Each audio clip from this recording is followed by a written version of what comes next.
Well, good day. My name is Damian Eversman, and I'm here to talk to you today about enterprise automation, or as I like to call it, your pass to the fast lane. So, a little bit of information about me.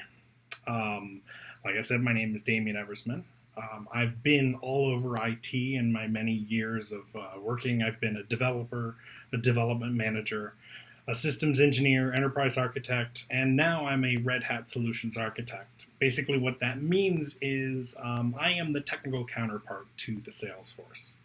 You can see all of my contact information there. I'll bring this slide back up again in a little bit, sort of at the end of the presentation, so you can write it down or grab it if you want to get in touch with me. So, a little bit about who I am really. So, above me there on the slide is my son and our dog, who thinks that she's a full-fledged human member of the family. The other picture on the top, kind of up and over that way, is my wife and kids at a gathering that Red Hat had, our annual sales kickoff. It was in Orlando, and my entire family flew down to Orlando, and I spent 3 days in meetings, and they spent 3 days in amusement parks. So, well, at least someone's getting a lot of fun out of this. And then, of course, that picture right there in the middle, that's downtown Chicago. Chicago is where I live.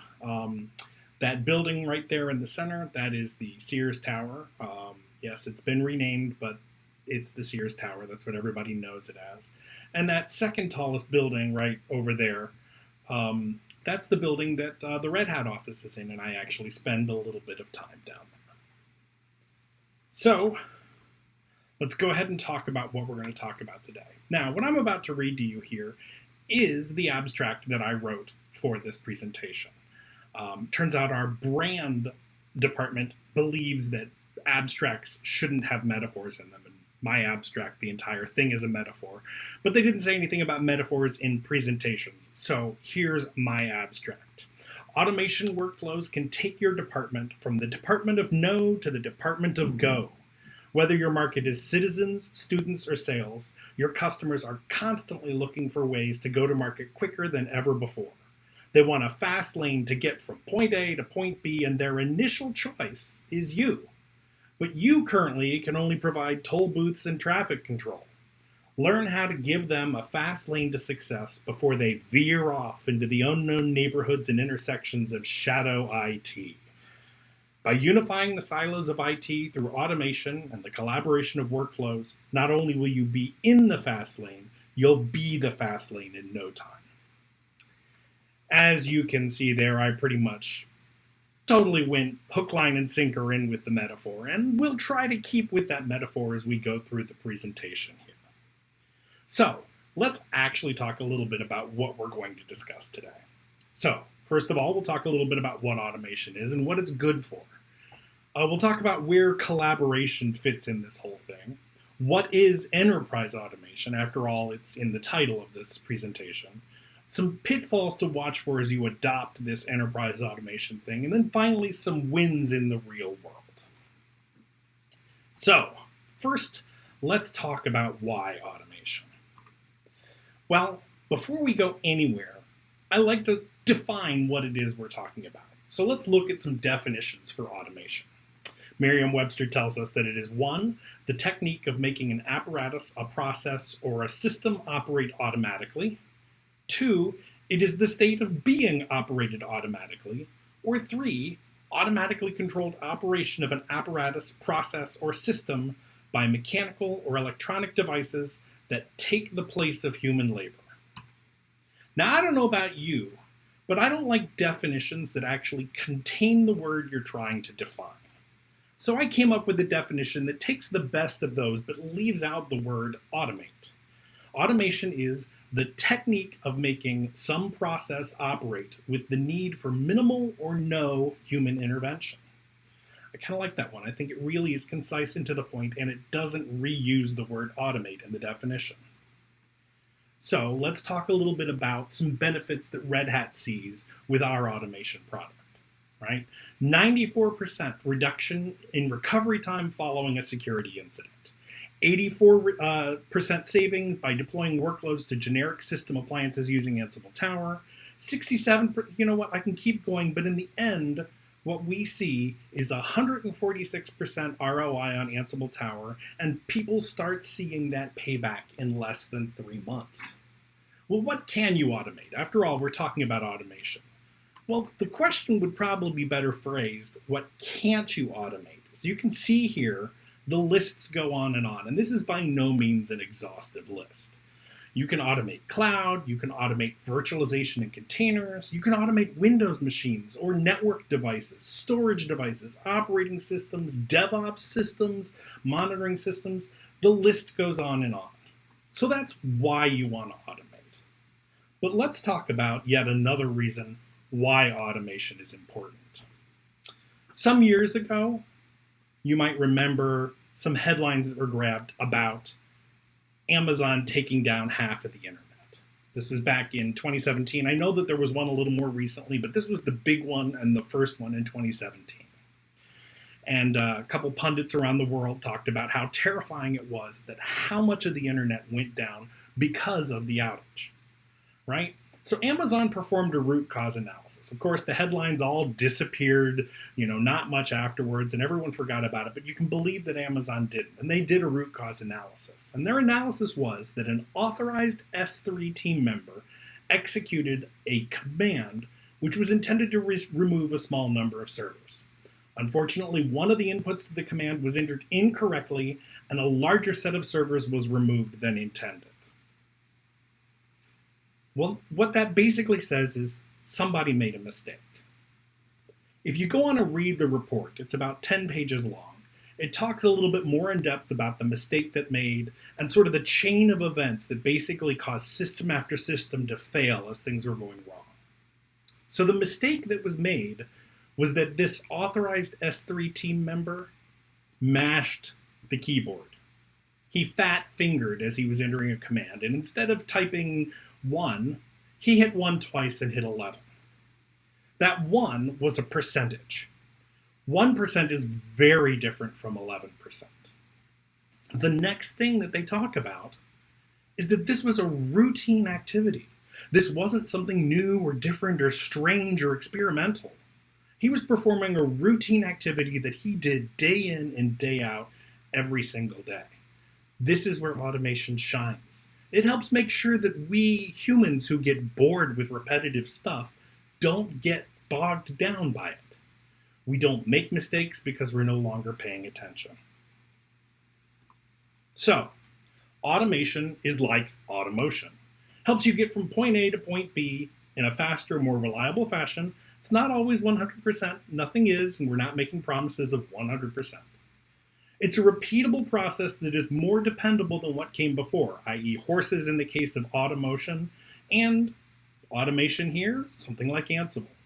And it's a tool in the practitioner's toolbox. So the next topic we're going to talk about is collaboration. What is the collaboration connection? Well, again, we're going to go ahead and dive in and see what Merriam-Webster has to say about collaboration. The definition of collaboration is either A, to work jointly with others, or together, especially in an intellectual endeavor. To cooperate with or willingly assist an enemy of one's country, and especially an occupying force. Starting to sound like some of the silos and infighting that we have in IT departments, huh? And then finally, to cooperate with an agency or instrumentality with which one is not immediately connected. And these all kind of apply here. So let's talk about collaboration. Yoda might say something like, sharing leads to collaboration. Collaboration leads to DevOps, and DevOps leads to enlightenment. So DevOps is the big buzzword, the thing that we hear all about all the time. So let's talk about what DevOps is, since this seems to be the pinnacle of collaboration. Well, the main tenets of DevOps can be expressed in this abbreviation, CALMS. CALMS stands for culture, automation, lean, measurement, and sharing. So let's talk about what each of those is. Culture, well, that's the foundation upon which everything is built. That's the foundation of DevOps. That's the foundation of a well-oiled machine in terms of IT. Let's talk about automation. Well, we're already talking about automation. We're talking about why it's important. The idea is to remove the toil of all of this work. Let people flourish in a more creative way and not do monotonous, repetitive tasks. Lean. Now that's an important one, and we'll talk about that in a little bit. But basically the idea behind lean is to smoothly transition the work between the work centers and not get hung up in all sorts of delays. The last two are really important. Measurement. Measure everything. The idea behind measurement is to prove that you're actually improving, if that's your goal. And finally, sharing. Sharing is important. Sharing is important among people within your own organization so that everybody knows what's going on, and with people outside of your organization. It fosters collaboration and it helps feed back into that culture. Each of these items doesn't live in its own vacuum, though. They all work together. Now, we're going to go back to that analogy that I've been doing, or my metaphor, right? It's sort of like an engine, right? We have this culture camshaft upon which everything rides.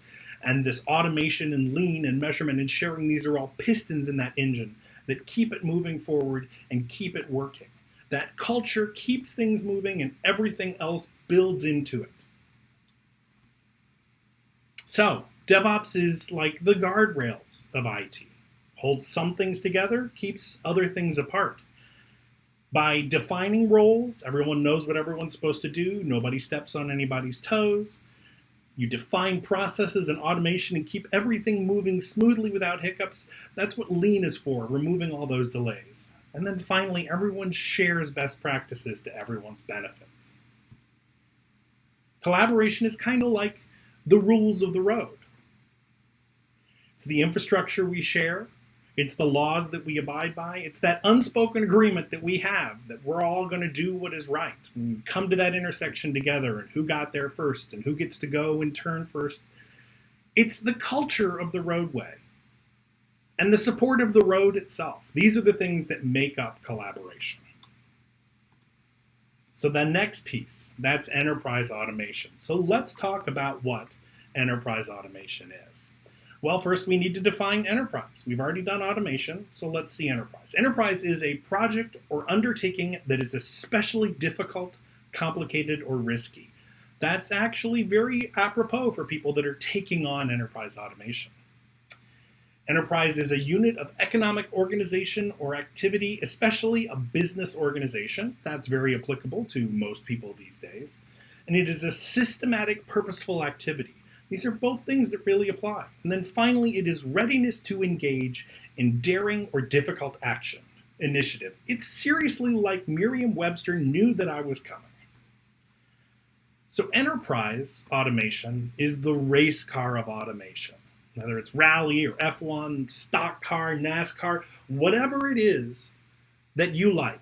My analogy is getting a little thin on this one. But automation and collaboration together to the extreme. That's what enterprise automation is. It's about bringing those teams closer and enabling cross-silo automation. In fact, breaking down silos altogether. It's achieving end benefits by automating everything from the start. So let me tell you a little story. And this actually ties back to automotive analogies. But let's dive into this a little bit. Let's talk about a single IT process and what's involved there. So, this is about provisioning an application, a new application. So, baseline, without any sort of automation, let's talk about what's involved here. We have things like provisioning the VM, provisioning the operating system on that VM, securing them, allocating and attaching storage, configuring the network, deploying the application, securing the application, and launching the application. Now, this is not by far an exhaustive list of the tasks, and some of them you might combine together, and some of them might actually be a bunch of different tasks. This is just for the purposes of an analogy here. So each one of these tasks, takes somewhere in the range of an hour, maybe some of them only 30 minutes, right? And then we've got to hand it off, right? When Sally provisions the VM and the OS, she takes her time, does her job, and then she has to pass it off to Bob, who's going to do security. Well, Bob might not be at his desk or might have a backlog, so it might take him 8 hours to get to it. You see where I'm going with this, right? Bob does his thing, and then it goes to Joe, who's actually in storage. He's not going to be ready. When he finally is, it's going to take him an hour to get it done. On and on down the line, everybody in all of the different departments, it takes time to get through all of these steps. When all is said and done, it's taken 6.5 hours worth of effort from all of these people, and another 48 hours of transitioning from one workflow to another, from waiting for someone to come back from lunch or come back from vacation or come back from going home early. I mean, the reasons go on and on. This task now takes over 50 hours to complete. That's more than an entire week's worth of effort. A lot of manual processes and a lot of shifting back and forth between different workloads. So let's take the first step of automation. Let's do the automation that we talked about at the beginning, where we give people tools to streamline their jobs and do things a little faster and a little more efficiently. So, every single person here has a tool. Some of them are down to 15 minutes, some are down to 10. Heck, that launch time, that's down to 5, right? So what we've done now is we've taken that 6.5 hours worth of effort, human effort, and reduced it down to less than an hour and a half, an hour and 20 minutes. Problem is, we still have that standby time. We still have that 48 hours of standby time. This process, this task is still taking more than a week. The people are happier because they're not going through all the toil and the repetitive tasks. They're able to actually get things done faster. But the task itself, the entire process, is still taking more than a week to proceed. That's where enterprise automation comes in. So let's look at the next step. Now we bring in an actual enterprise automation tool, like Ansible Tower, for instance. What this helps us do is take all of those different automated processes that people have come up with and chain them together with a workflow. So it takes 5 minutes, if that, to hand off from one process to the next. What we've done now is we've taken the total processing time down to less than an hour and a half, and the total standby time in between processes to just 30 minutes. This process that used to take a week and a half now takes less than 2 hours to complete.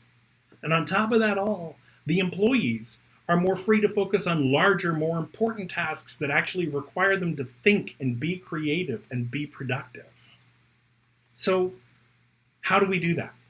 Well, a tool like Ansible Tower, for instance, which is part of our Ansible automation platform at Red Hat, does just that. It combines things like a really powerful command line, a really, really strong and robust RESTful API, and a user interface that enables people to log in and actually interact with automation without needing to know the nuts and bolts of programming language or anything like that. It has role-based access control, so we can make sure that only the right people do the right things at the right time. And it enables us to do things just with push-button access. Entire applications can be deployed, or secured, or locked down, or networks can be deployed or changed. Everything's centrally logged, and it gives us workflows. Workflows that can match the IT processes. This is what workflows look like in Ansible Tower. You move seamlessly from one step of automation to the next. You even have failure steps where if something goes wrong, you can remediate things automatically. This multi-playbook workflow enables you to chain all sorts of processes together and really streamline the processes that your organization is going through. Enterprise automation is like self-driving smart cars. But it's more than that. It's more like a world where all of the cars are smart and they all work together. It's all of the fun and not a whole lot of the work. It keeps the eyes on the road and the hands on the wheel for you, and it makes sure that the right people ride, but enables everyone to work wonders. So, if we're going in this direction, let's talk about some of the speed bumps that we hit, some of the potholes on the road to enterprise automation. Well, here are a few. Not everyone shares or even knows the vision. There's a tendency to return to silos or kingdom building of yore. There's inherent fear often with automation. And then finally, a lack of support from higher levels of the organization. So let's talk a little bit about each one of those. So the first one is enterprise automation needs to be a shared vision. This is a culture change, going back to that C in the columns that we talked about of DevOps. When not everybody shares this vision, the culture starts to get fractured and it breaks down. And once that happens, people stop communication, like disconnections occur, latency creeps in, things slow down, things break. Then people stop trusting the tool, and if they don't trust the tool, they won't use the tool. It's kind of like Tesla autopilot. Everyone needs to be on the same page. Everyone needs to know how it works, or else you're due for a very abrupt stop at 87 miles per hour. So the next problem is everyone wanting their own kingdom. And this is sort of the lure of silos. Enterprise automation is a culture of openness and sharing. Right? Kingdoms are built with walls and wars, and that doesn't work with enterprise automation. The two don't match. There's no place for battlements and barricades. The only towers in enterprise automation are Ansible towers. Here's a big one. This is the fear of automation. Everybody talks about automation coming in. Day one, automation. Day two, layoffs, right? And everyone gets this picture that we're going to bring in the big A automation, and it's going to take over all of these tasks that we have, and all of the people that used to do those tasks are going to be without jobs. But that couldn't be further from the truth. Automation isn't about replacing individuals. It's about enabling individuals. It enables all of these individuals to become rock stars at their job. It enables them to take all of the processes that they do that they're experts about and document them and automate them in such a way that they can be constantly improving them, and they have the time and the energy left over to actually look for other improvements in other processes, to really make everything go further faster. Automation doesn't create jobless people. Automation creates domain experts, and those experts are vital at driving things forward. And then finally, the question about bottom down or top up. Is automation a grassroots effort, or is it something that's driven from the top, that's handed down as an edict from above? And this isn't really an either or question. It's a both. Yes, the answer is yes. In order for enterprise automation to be a success, it's got to have acceptance at all levels of the organization. Without an organization-wide direction, enterprise automation is going to fail because you're not going to have that big picture from above that can help make sure that everyone is collaborating and using the same tools or tools that work together. But without that grassroots groundswell, nobody's going to adopt the tools to begin with, and it's going to become an initiative and an effort that just gets ignored. So, last automotive analogy, I promise. Whether we're talking about flat tires or actual engine failures or even multi-car pileups, not implementing enterprise automation is enough to keep you off the road in IT. There are a lot of resources out there to help you learn, from professional services to get things going forward, like a garage, to YouTube videos that can help you do it yourself. Red Hat can give you either the tools to equip and move forward in your own garage, or we can bring in our top-notch pit crew and get your enterprise automation engines running smoothly. Don't you just love my analogies? So finally, I wanted to end with my little winner's circle here. I'm going to take you through just a couple quick wins of different organizations that we've worked with over the past 5 years or so, where we've seen some huge steps because of enterprise automation. So believe it or not, the first one is Microsoft. Microsoft has about 600 locations worldwide where hundreds of network engineers work on maintaining their network, their corporate network. It's a huge undertaking, and they were always having issues with disjointed, non-synchronized processes, and everything just wasn't working. So they brought in Red Hat Ansible Automation, and they actually used it to help synchronize those processes across all of their hundreds of offices and make sure that their corporate network runs smoothly. They have Red Hat Ansible Tower running in Azure, and it's actually providing each and every one of their network engineers with the ability to do all of their processes in a more streamlined and repetitive way. SureScripts. SureScripts is a leading health information network in the United States. It transmits about 17 billion secure health data transactions a year. 5 million of those are prescriptions. Maybe your prescription's one of them. They were really developing huge code bases that were getting hard to manage. And so they decided that they wanted to break down their code base and start using microservices.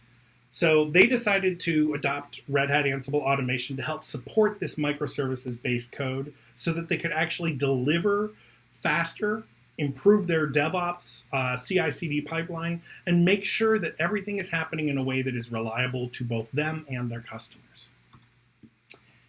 EMC, or Energy Market Company, is a wholesale national electricity market in Asia. And it was the first one that was liberalized. It's a really big thing in Asia.